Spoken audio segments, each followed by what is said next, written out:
Hey friends, this is Marilyn from tarotclarity.com, and most of you probably don't realize this, but we're back home. It's nice to be home. My husband and I try to go to Niagara Falls, New York and Canada every year because it's a really special place for us. We started going there when we were courting, and then we went like every year for like 5 or 6 years, and then he proposed to me on the Canadian side right next to the falls. And then, or behind the falls, I think, as they call it. But it was in the wooden structure, not in the tunnel. And then the following year, we were married at Terrapin Point on the American side, right next to the falls. So we have a lot of sentimental stuff with the Niagara Falls on both sides. And we try to go up every year. We weren't able to go up on our anniversary because I have been babysitting. But we've been reprieved of our babysitting duties. Now that my eldest granddaughter's in kindergarten and she's in all-day school every day, the baby now has moved on to the daycare, and so they don't need me anymore. So we took that first week off to go take a trip. So it's kind of was like our anniversary trip, but a little bit late, but that's okay. And we had a great time. We always have a good time up there. There's so much to do and so much to see.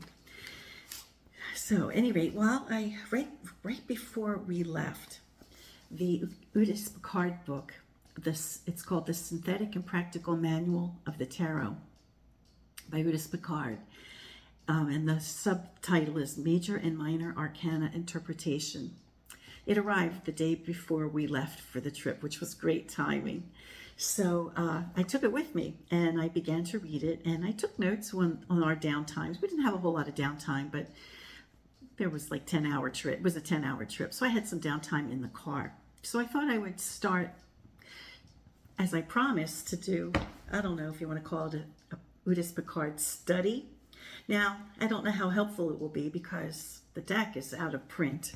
So it might only be helpful if you happen to have an Eudes Picard tarot deck, which sadly probably many of you don't have. But I still thought it might be interesting to do it. And I'll show you my cards as I go along with it.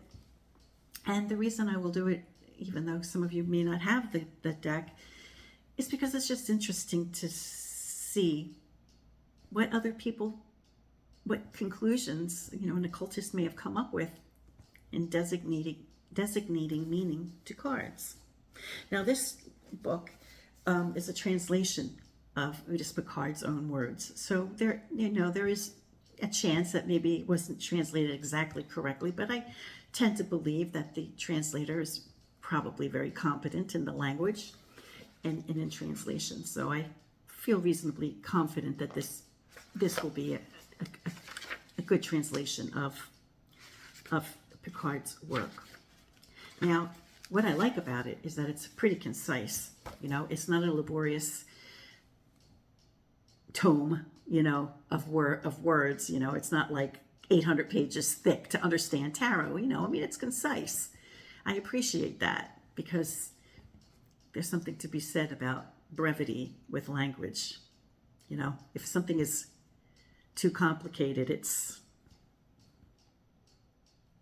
I don't know. It tries too hard, maybe. That's just my perception. But I do appreciate the brevity. So let's get to it. I'll flip the camera and we'll take a look at.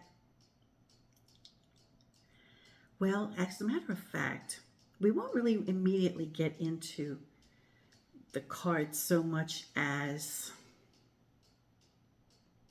the first. I'm going to break these lessons into segments, and this first segment will probably be the briefest, and it won't be so much showing you the cards, but kind of showing or discussing the philosophy or discussing his approach.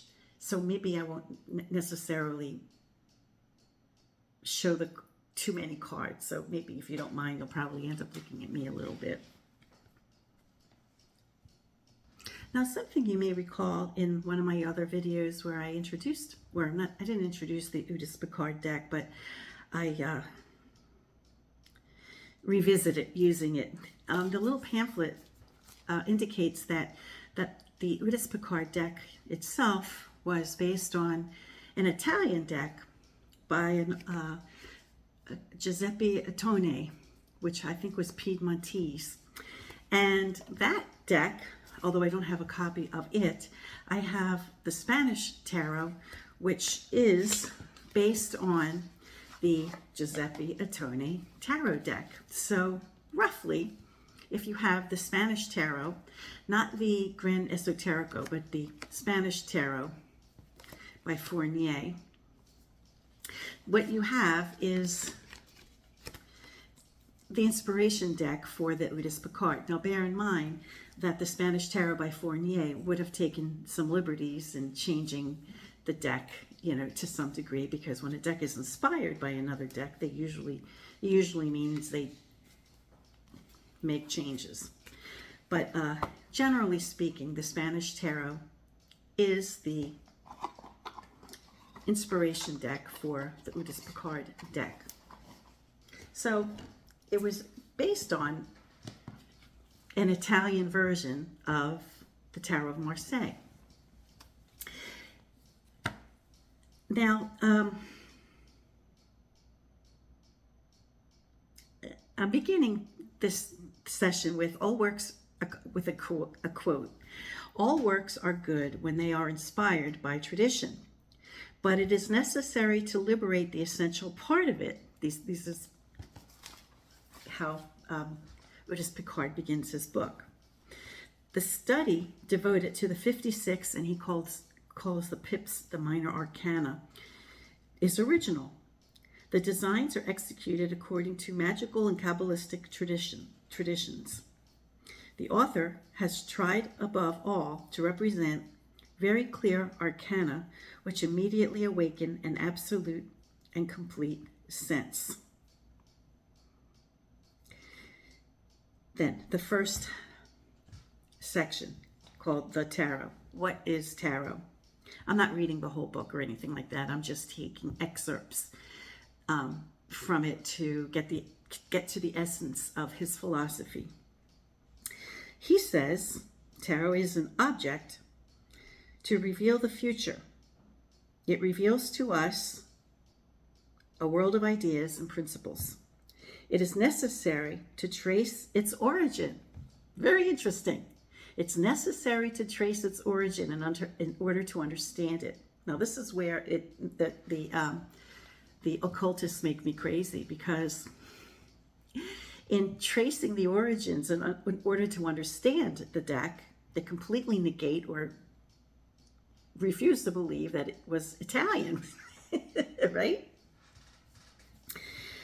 One will not possess the science of the tarot if one is not erudite and intuitive. In reality, it is not known exactly where it came from. The tarot would thus be an objective work sketched by ancient seers and consecrated by a mysterious tradition. It is unlikely that any one human genius was complete enough to compose it. So he negates the idea that an individual in Italy created the card game, because what I have pieced together, and I'm not saying that this is true or not, this is just my understanding of having read a lot of things and studied tarot for a long time. My idea, my thought, and I haven't checked on dates and the names of the priests and anything like that, so I'm just giving a thumbnail sketch, okay? But at some point, you've heard of the bonfire of the vanities, and it was a real thing where you were expected to toss all your vanity things, into the fire that took you away from devout life, a devoted Christian life. That would have included cards. So at some point, because playing cards was very, very popular, and who wanted to throw their card games away, it was like probably the equivalent of having a cell phone or having a tablet or something electronic to play with, right? So somebody, and it could have been Petrarch, it could have been somebody in, one of the, northern Italian courts who based it on a Petrarch concept, a poem, came up with an idea of, well, let's elevate the card game, so that it's seen as more of a moral tool. So let's include moral aspects to the game so that it will be seen as a learning tool more than as a corruption, and this is also my 2 cents and not something that I've ever read anywhere. But let's face it, if you're gambling with cards, you're losing money. You're not giving it to the church. You're not tithing, right? So if you're gambling your money on cards, you're not tithing. So, the idea was, well, let's elevate the game of cards to something that would show, an effort to, to educate like what a moral life is, which is why you have the virtue cards, you have a lack of virtue, you have the celestial cards, so that's my 2 cents. I think the card game was invented for the reasons I just described. But Picard is saying that it is unlikely that any one human genius was complete enough to compose a card game like this. So he saw it as a kind of celestial epic.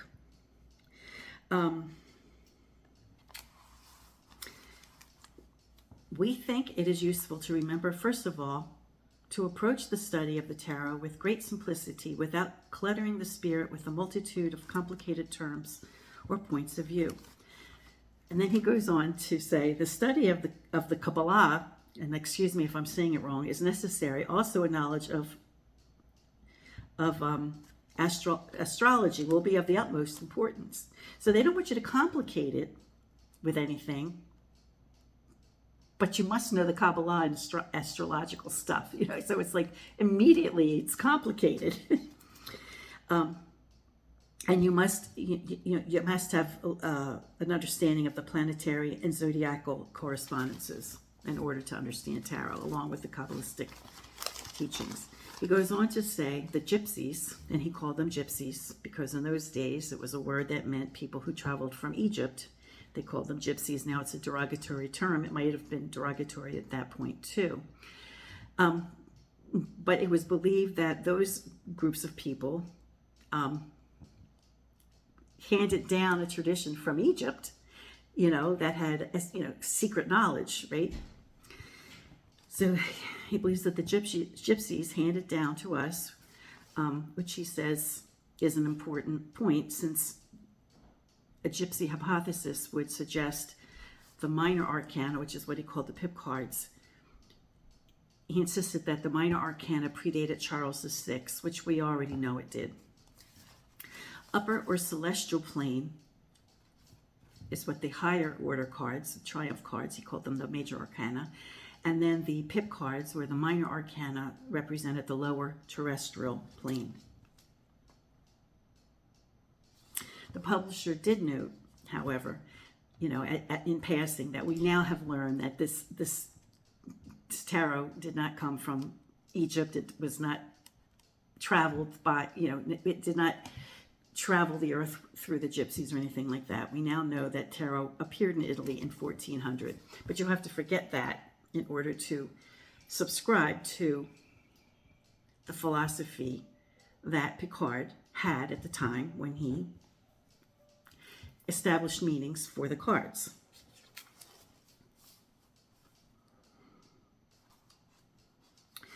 He says that the triumph cards, and that would include the Fool through the World card, belong to principles that reflect the numbers and letters and complete evolution of man. It reflects the world of ideas. He says the letters and numbers are inspired by the Kabbalah and find their correspondence with the Hebrew alphabet. The astrological relationships evoke the influences of the planets and the signs of the zodiac. Each card summarizes the idea it represents by the title of its symbol. And he says it's important to keep the exact term of each card as part of its interpretation. And he also acknowledges that each card contains an infinite number of nuances. So, for example, the title for the card, Fool. The word fool has to be part of the meaning, the interpretation. But there are nuances. So fool could be also reckless or risk-taking, that kind of thing. But the word fool itself is a primary feature of what the card means, as would have been the word the bateleur, which I don't really think it means magician as it does today. I think it maybe represented a con man or a street kind of, I'm not sure. Sebastian, I know you're French. If you could give me some insight on what the real word bateleur meant. I think I used to know, but I don't know anymore.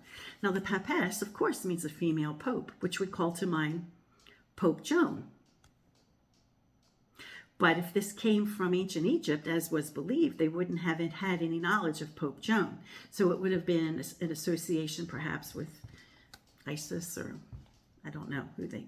We'll get into that when we get into the individual triumph cards. And so on and so forth down the line with the meanings of each of the cards.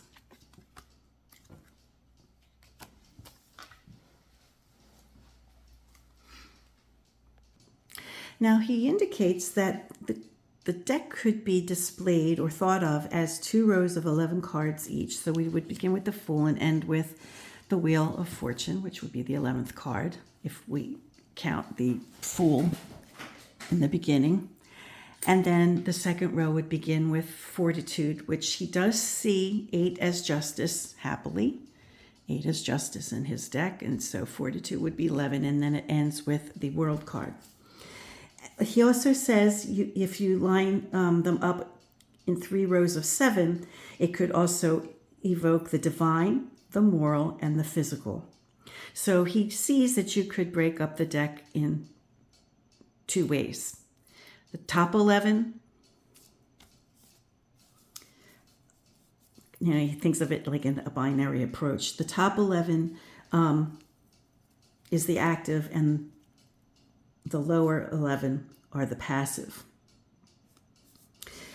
As a whole, he describes the tarot as representing the evolution of man, which, if we think of the bonfire of the vanities and the need to try to elevate the game of cards so that it wasn't seen as, a waste of time, right?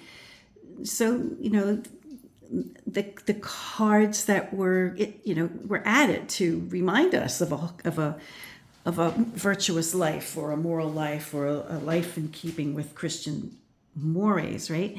So it's already kind of been established that that's what the deck is, in my opinion, is when it was first created, right?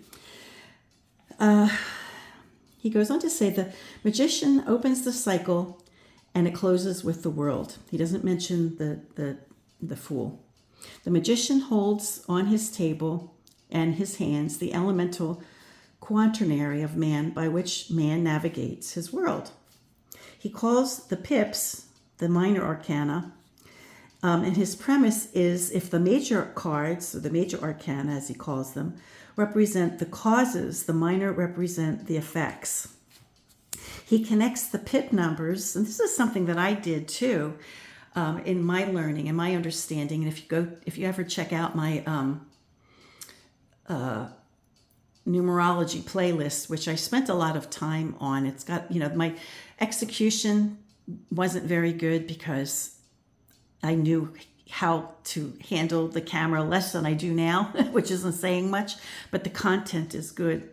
And in my numerology playlist, I describe how I came to understand meanings of cards. And in many instances, it made sense to me to associate the pip card, a pip number, with its corresponding number of the triumph order. In some cases, it's perfect. Like for me, I see 7 as a number of transition, of forward movement. And, how could you argue that with the Chariot? 6 mathematically is a perfect number, and it just happens to coincide with the Lover card. So I see 6 as perfect number in every suit it falls in. So to me, the number 6 is beneficial in every category in every suit that it befalls, in other words. But he does something differently. He does connect the pips to the triumph cards of the corresponding number. So, and that's a great tip, because I tell my students, and I'm telling you this now, when in doubt, if you draw a blank, just think of the corresponding triumph number, right? If you draw a blank with, let's say, 3, and you're not sure what to say of whatever suit it is, right? Well, just think of the meanings for the Empress. And the Empress, I think of 3 as growth, because once you start having 3 dimensions, right? When you have 3 dots, you start to have dimensionality, right? Dimensionality. With 2, it's just like, well, 1, it's a point. With 2, it's a straight line. With 3, you start to go in another direction. So you can do that, and he does that. He associates the pip numbers to the corresponding triumph cards. So, for example, when he talks about 8, he sees 8 as representing a universal idea of balance, which is what we see with, where's the justice card, right? Like he sees it as a universal balance. So he sees justice as balance.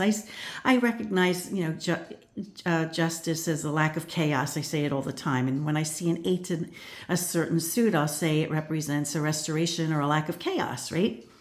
But he'll say 8s representing a universal idea of balance. So 8 swords represents a principle of justice, because he would equate swords with justice, and principles apply to the other suits. So the celestial plane affects the terrestrial plane.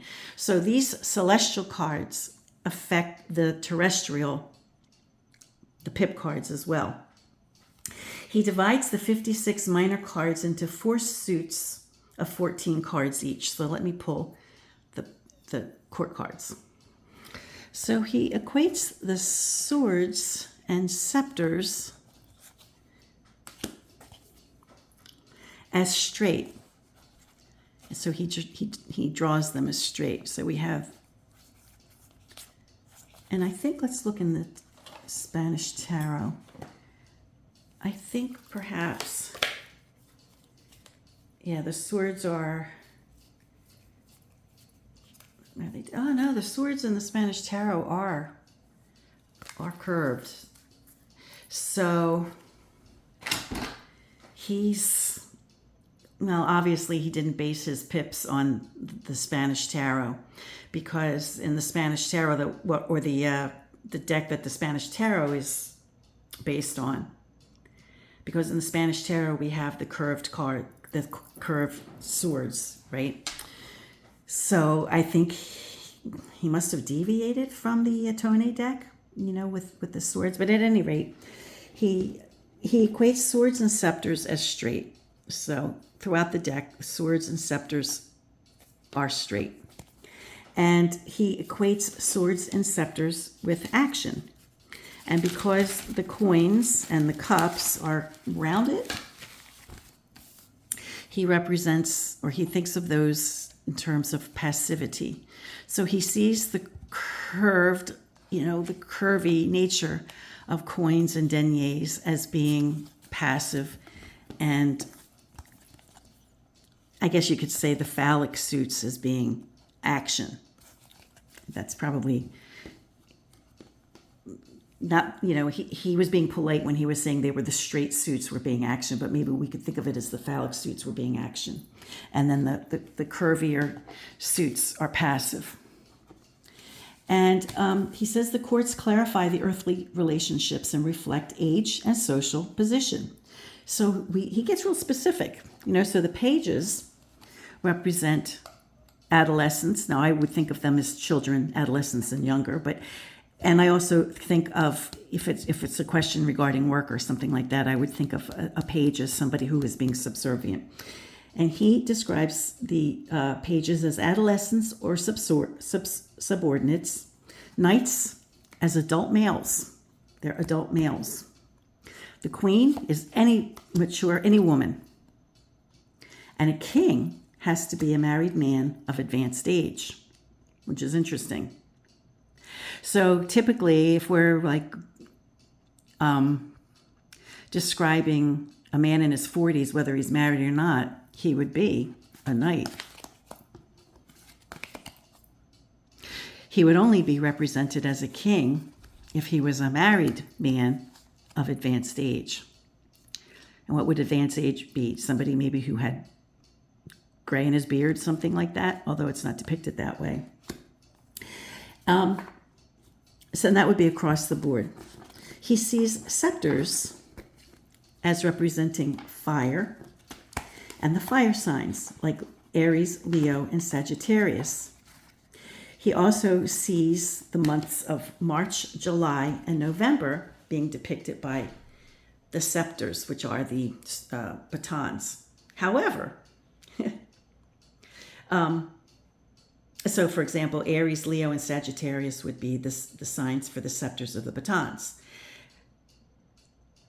And they would represent the months of March, August, and November. However, there are other months that slip into that category.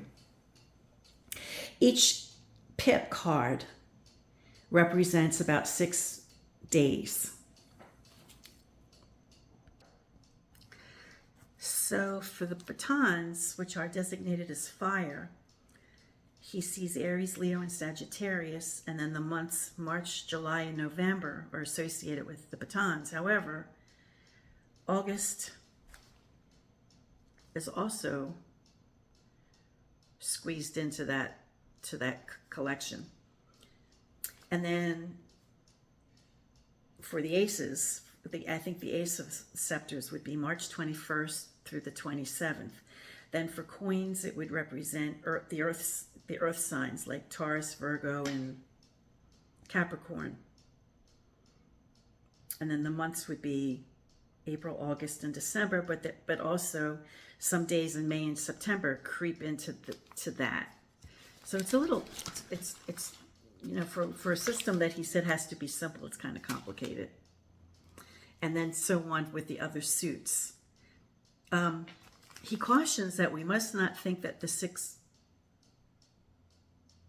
of Swords would necessarily pinpoint October 21st through 27th. So he's saying even though that each of the cards pinpoints a day, if that card were to show up, it's important not to just pinpoint that day because think of it in general terms. So if you get a bunch of swords that show up in a spread, rather than pinpointing the dates that are indicated by the individual cards, it's more important to say that the event is likely to happen during a water sign, the period of a water sign, which would be, what are the water signs? I'm not really astrologically proficient, but I guess they would represent Cancer, Scorpio, and Pisces. So even though each of the pip cards are designated about 6 days of the calendar, he says not to do that when they show up in a spread, which is kind of smart from a fortune teller's perspective, because if you say it's likely to happen during one of the zodiacal signs for water, you have a better chance of hitting your mark, than by saying, oh, well, it's going to happen on, October, sometime between October 21st and the 27th. Just saying. He says that pentacles, or deniers, he calls them deniers, but they're illustrated as pentacles, equals money and nothing but money. He doesn't equate it with health or well-being or the practical realm, just money. Scepters, or the batons, equals action. Cups equal love. And swords represent resistance and struggle. Now, I agree that, for example, the denier can represent money, but I think it represents more than just money. I think of it in terms of the physical world. Batons equals action, which I agree. They're active. It's an active suit because I think phallic, right? But I also think of it as a community suit, because when I think of it in terms of the Italian, classification, and it was poo-pooed that this couldn't be true, but then it ended up that it was true.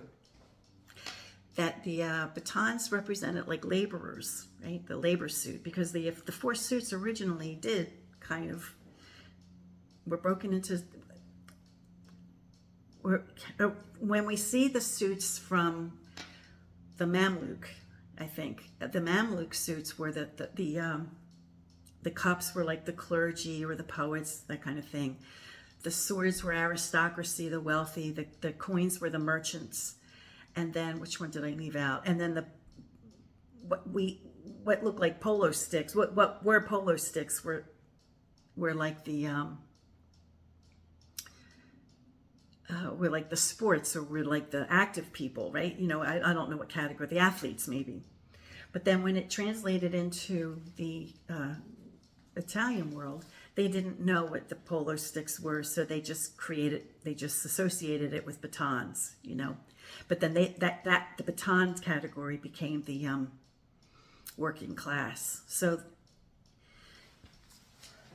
it really was the suits, the four suits. What I'm trying to say in my complicated language is that the four suits really did correlate with stratus of society. If you look at them from where they came from the Mamluk cards as we got them. So they were designating classes of people, you know, and so it sort of translated that, you know, it makes sense because that's who has the swords. The military has the swords, or the power, the government has the swords. Who has the money? Well, the merchants have the money, you know, so it kind of makes sense. I mean, across all cultures, right? Who had the cups, who had the chalices? Well, the clergy had that, and then the poets who were inspired by moral concepts, you know, and then the batons were everybody else. They were the laborers. They were everybody else. But anyway, he says pentacles equals money and nothing but money. Scepters equal action. He doesn't equate it with a class, you know, hierarchy.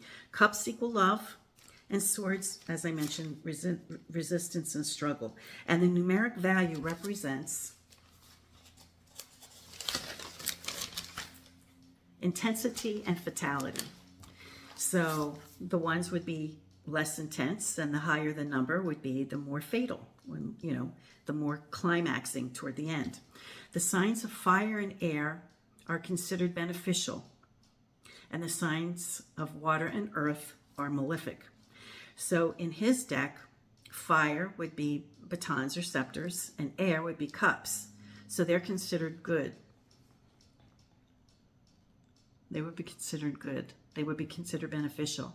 And if you saw water and earth, which would be swords and coins, it would be considered less good or bad, which is interesting.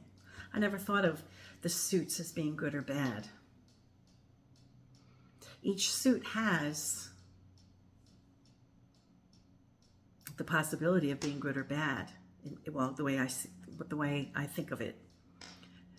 And bear in mind that just because he thought of it this way doesn't mean that it's the only way or the correct way, any more than the way I look at the cards is the correct way or the only way. He goes on to say, he says the same thing that Oswald Wirth said in his bigger book. That was the only sentence I remember from his whole book, but at any rate, I'll get back to that.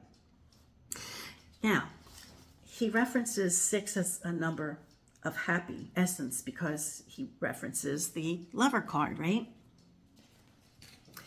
And he identifies the Lover card as a card of indecision. And he goes into talking about vice and virtue between the two women and that kind of thing. So he sees that when number 6 shows up in in one of the good suits, such as scepters and cups, it represents harmonies within the suit as regards moral and physical beauty.